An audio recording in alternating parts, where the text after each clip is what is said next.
Guys, 40 days nga kahapon ni tatay, kaya papasyal kami sa Narapanaka sa sementeryo. Siya nga pala guys, ang nag-drive sa amin ay si Christina Magayon. Thank you! Ayun nga guys, nakakalungkot nga na nandiyan na talaga ang aming tatay. Ayan nga ang baby sister ko na si Cathy at kasama niya ang kanyang mga alagang anak na si Zoe at si Sia.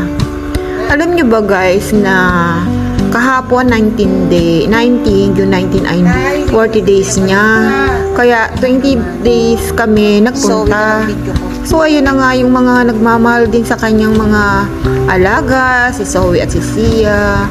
Di ba tay, naalagaan din kayo niya noon, binabantayan. Daddy yan. Alam niyo ba guys na malayo ang Panakanara sa Maynila. Pero nandito ako kaya napuntahan ko siya. Pero ilang araw kami ay uuwi na ng Maynila sa Laguna.